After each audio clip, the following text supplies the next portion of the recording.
Logan Federico testified before North Carolina lawmakers yesterday about how the system is failing. The man accused of killing his daughter was out on bond despite more than 24 criminal charges on his record, many of them felonies. Our Megan Gagno has the latest. Megan.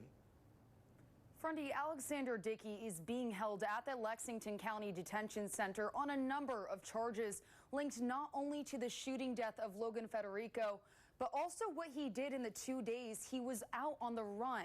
Now, I spoke to local leaders about how South Carolina handles repeat violent offenders after Logan's father, Stephen, criticized the very system he says failed his family.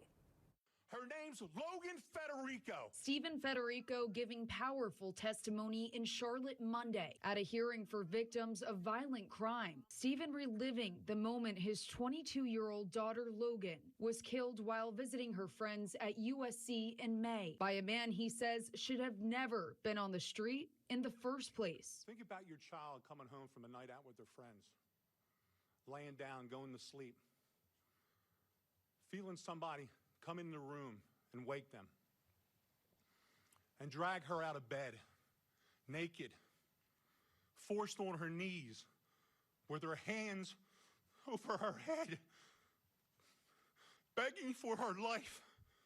Bang! Dead.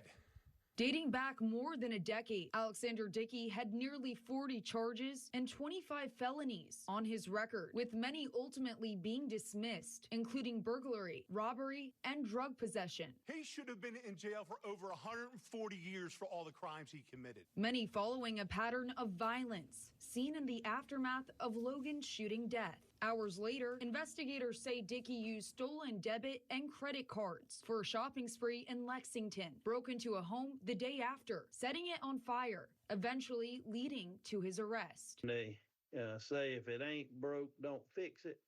Well, it's broke. Newberry County Sheriff Lee Foster says it is time to go back to the drawing board when it comes to how judges set bond, and that more guidance needs to be given to prevent tragedies like this. You pay taxes to be protected, and that's the cost of keeping somebody that's a violent repeat offender off the street. In my opinion, it's ridiculous that an inmate can sit in a local jail for over a year and still not get a chance to go in front of a judge. Critics say overcrowding at local jails can play a role in bond being granted. Richland County Council members like Don Weaver have been searching for solutions to address overcrowding at the Alvinus Glen Detention Center, saying room needs to be made for more dangerous inmates. We've implored the local solicitor to try to get the backlog done. Weaver says council has been told it's due to judge shortages and a lack of funding, and is something that would have to be brought to the state level. There's no question that we need to make room for these dangerous criminals. That should never, in my opinion, be an excuse for these people to be allowed to walk the streets. And I haven't heard a damn word from Byron Gibson in South Carolina. Not one word. 4 months, no communication. Now, Solicitor Byron Gibson's office said they will not give a comment on the Federico case and do not have any additional information they want to release at this time. In studio, I'm Megan Gagno. Back to you, Friendly.